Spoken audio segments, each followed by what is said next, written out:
चुंडी तेरी आय हाय चुंडी तेरी चमकेनी गुलाबी शरारा आय हाय चुंडी तेरी चमकेनी गुलाबी शरारा গানটা দারুণ বল। এই গান বন্ধ কর, স্যার আসছে। Good morning sir. স্যার অনেক দিন পরে আমাদের ক্লাসে আপনি আজকে আসলেন। গুড মর্নিং, সকলে বসে পড়। আজ তোদের আমি ইতিহাসের ক্লাস নেব, দেখি তোরা ইতিহাস সম্পর্কে কেমন জানিস। স্যার ইতিহাস সম্পর্কে আমরা সব জানি স্যার। স্যার ঘেটু ঠিকই বলেছে, ইতিহাস সম্পর্কে আমরা সব জানি, ইতিহাসের A to Z আমরা সব জানি। এমন ভাবে বলছিস, আমার মনে হচ্ছে তোদের দুজনকে জিজ্ঞাসা করে ইতিহাস বই লেখা হয়েছিল।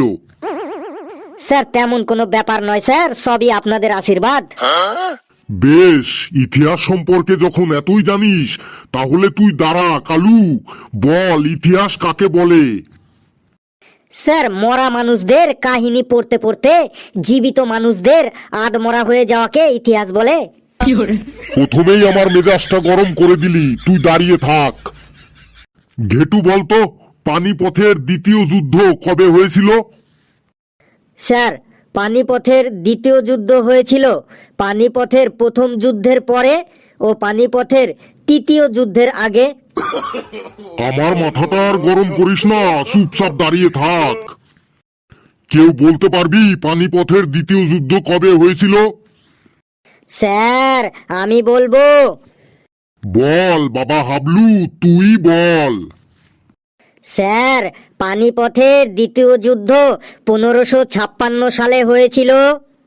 ভেরি গুড বাবা হাবলু, তুই বস। এই পেশি, তুই দাঁড়া তো, তুই বলতো পৃথিবীতে কতগুলো দেশ আছে? পৃথিবীতে একটি দেশ আছে, তার মানে তুই কি বলতে চাইছিস? স্যার পৃথিবীতে তো একটি দেশ আছে, সেটা হলো ভারতবর্ষ, আর বাকি তো সবই বিদেশ। দিন দিন দেখছি তুই একটু বেশি ইন্টেলিজেন্ট হয়ে যাচ্ছিস, তুই দাঁড়িয়েই থাক। স্যার আমি বসবো, আমার পাটা কেমন যেন একটু চিনচিন করে ব্যথা করছে। তোকে পড়া ধরলেই তোর কোনো না কোনো কিছু হয়, কোনোদিন মাথা টনটন করে, কোনোদিন পা চিনচিন করে। বেশ, তোকে আরেকটা প্রশ্ন ধরি, যদি বলতে পারিস তাহলেই তুই বসতে পারবি। বল, তৃতীয় বিশ্বযুদ্ধ যদি হয় তাহলে তার পরিণাম কি হবে? স্যার যদি তৃতীয় বিশ্বযুদ্ধ হয় তাহলে আমাদের ইতিহাস বইয়ের আরেকটা চ্যাপ্টার বেড়ে যাবে। কি সাংঘাতিক রে বাবা, তুই আর আমাকে রাগাস না, তুই দাঁড়িয়েই থাক। এই ফেলু, তুই দাঁড়া তো, তুই বলতো কোন জায়গার নাম আগে মাদ্রাজ ছিল? স্যার দাঁড়ান বলছি। স্যার পেটে আসছে, মুখে আসছে না। স্যার বলছি। স্যার পেটে হ্যাঁ, পেট থেকে মুখে চলে এসেছে। স্যার চেন্নাইয়ের নাম আগে মাদ্রাজ ছিল। তুই ঠিকই বলেছিস, চেন্নাইয়ের নামই আগে মাদ্রাজ ছিল। তাহলে বলতো মাদ্রাজ থেকে চেন্নাই কেন নাম রাখা হলো? স্যার মাদ্রাজের নাম কেন চেন্নাই রাখা হলো স্যার, এটা স্যার বলতে পারবো না। একটু চেষ্টা কর, দেখ বলতে পারবি। স্যার আপনি যখন বলছেন তাহলে চেষ্টা করেই দেখি যে মাদ্রাজের নাম কেন চেন্নাই হলো। স্যার আমার মনে হয় যে ওখানকার লোক, মানে মাদ্রাজের লোক সবাই লুঙ্গি ও ধুতি কাপড় পরে থাকে, আর লুঙ্গি আর ধুতি কাপড়ের মধ্যে প্যান্টের মতো কোনো চেন থাকে না, তাই ওই জায়গাটার নাম হয়ে গেছে চেন নাই, মানে ধুতি কাপড় ও লুঙ্গিতে চেন নাই, তার থেকে নাম হয়ে গেল চেন্নাই। কি সাংঘাতিক যুক্তি রে বাবা, তুই তো দেখছি দেশের নাম উজ্জ্বল করবি। Thank you sir. ইচ্ছে করছে তোর চুলের মুঠি টান দিয়ে ছিঁড়ে ফেলি, তুই দাঁড়িয়েই থাক। স্যার আমি একটু বসবো, আমার পাটা কেমন যেন একটু টান লাগছে, আর চোখে কেমন যেন একটু অন্ধকার লাগছে। বেশ, তোকে আরেকটা প্রশ্ন ধরবো, যদি বলতে পারিস তাহলে তুই বসবি। বলতো, ইতিহাস অনেক ঘটনার সাক্ষীকে বহন করে, এমন একটা ঘটনা বলতো যা সাক্ষী ইতিহাস বহন করে। স্যার ইতিহাস সাক্ষী আছে যে সারা রাত ঘুমিয়ে আপনি ততটা শান্তি পাবেন না যতটা শান্তি পাবেন সকালবেলা অ্যালার্ম বন্ধ করার পর 10 মিনিট ঘুমিয়ে। তুই চোখে অন্ধকারই দেখিস আর সর্ষে ফুলই দেখিস, তুই দাঁড়িয়েই থাক। ঘেটু, তুই বলতো পলাশির যুদ্ধতে আমরা কি দেখতে পেয়েছি বলতো। এই প্রশ্নটা কিন্তু 1960 সাল থেকে লাগাতার প্রতি বছরই পরীক্ষায় আসে, তাড়াতাড়ি বল। স্যার পলাশির যুদ্ধতে কি দেখেছি? হ্যাঁ, পলাশির যুদ্ধতে আমরা কি দেখতে পেয়েছি তাড়াতাড়ি বল। স্যার পলাশির যুদ্ধ, স্যার পলাশির যুদ্ধ মানে পলাশির যুদ্ধ খুব খুব প্রাচীনকালে হয়েছিল। পলাশির যুদ্ধ এত খতরনাক ছিল যে যে সেটা দেখে আমার হাত পা কাঁপছিল, ভয়ে আমার মাথার চুল খাড়া হয়ে গেছিল। যুদ্ধটা এত ভয়ঙ্কর ছিল যে যে শুনবে ভয়ে তার কান দিয়ে রক্ত বেরিয়ে যাবে। তাই হেয়ার অন ইউর রিক্স, মানে সবাই নিজের রিক্সে শুনতে হবে। স্যার যুদ্ধের শুরুতেই বহু বহু সৈন্য তরোয়াল নিয়ে একদল ওই দিক থেকে এলো, আর বহু বহু কামান বন্দুক নিয়ে আরেক দল ওই দিক থেকে এলো। দুই দলেরই সৈনিকরা এক জায়গায় জড়ো হলো, আর রেডি সেট গো বলেই ফটাফট যুদ্ধ শুরু হয়ে গেল। কামান চলতে লাগলো ফটাফট, তরোয়াল চলতে লাগলো চপাচপ, মাথা কাটতে লাগলো পটাপট, রক্ত পড়তে লাগলো লপালপ, মানুষ ছুটতে লাগলো ঘপাঘপ, আর চারিদিকে চিল্লাচিল্লি শুরু হলো, হাহাকার শুরু হলো। দুই পক্ষই লড়তে লড়তে যখন সন্ধ্যা হয়ে গেল তখন দুই দলের সৈনিকরা তাদের সাথে হাত মেলালো, গলা মেলালো। তারপরে তারা বলল যে আজ সন্ধ্যা হয়ে গেল, আজ আর যুদ্ধ করব না বন্ধু, কালকে আবার যুদ্ধ করব, কালকে আবার লড়বো। আবার কাল যুদ্ধ শুরু হয়ে গেল, আবার অনেক মানুষ মারা গেল। তারপরে পলাশির যুদ্ধ শেষ হয়ে গেল। স্যার থাম বাবা থাম, আমি হাঁপিয়ে গেছি। থাম, তোর যুদ্ধ শুনে না আমার প্রেশার উঠে গেল মনে হচ্ছে।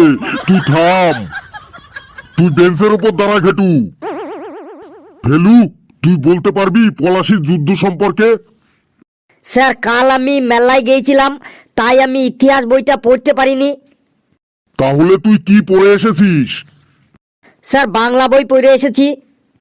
বেশ, তাহলে বাংলা থেকেই ধরছি, দেখি কেমন পারিস। বলতো অমায়িক কাকে বলে?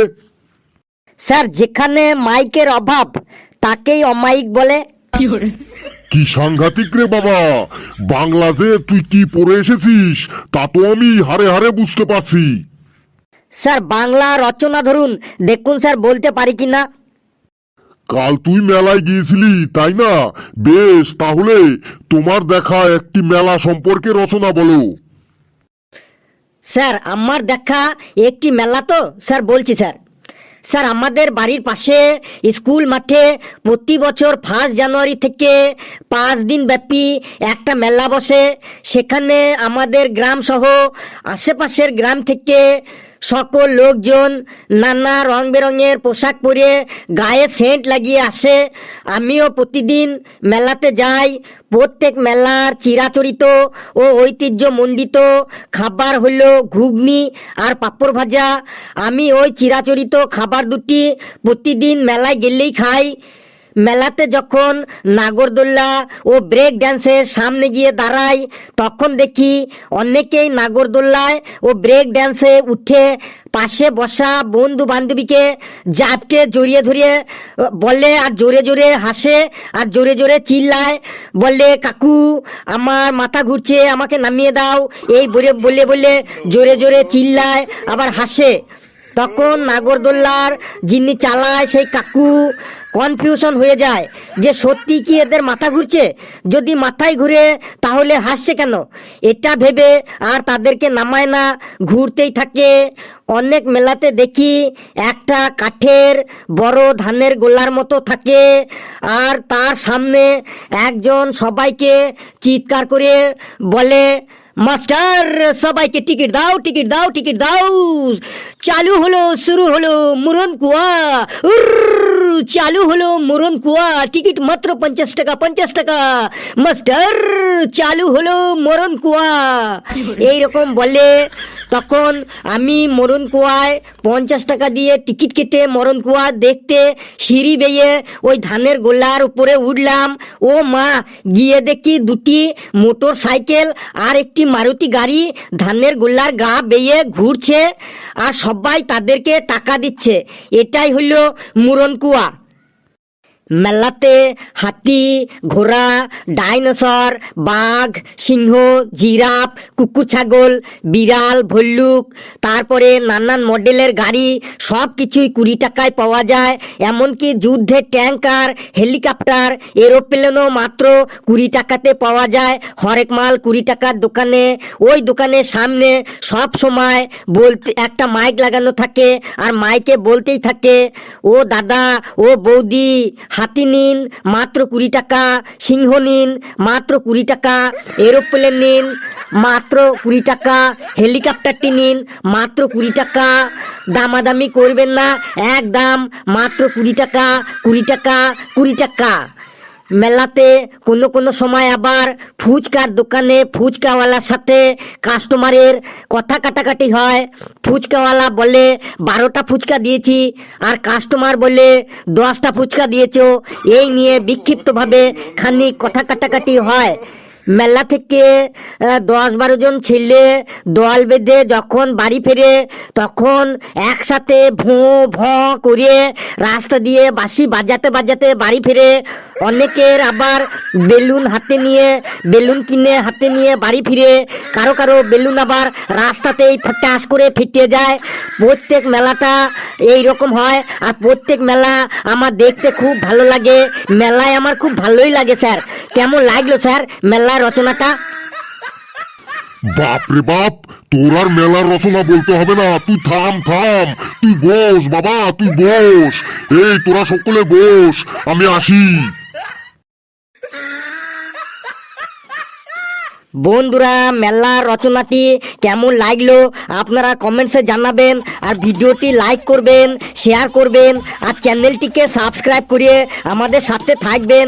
আরও মজার মজার ভিডিও পাবেন। সকলে হাসতে থাকুন, সুস্থ থাকুন। যত বেশি হাসবেন তত বেশি সুস্থ থাকবেন। আর বাড়ির আশেপাশে মেলা হলে সকলে কিন্তু মেলায় চলে যাবেন। সকলে খুব ভালো থাকবেন।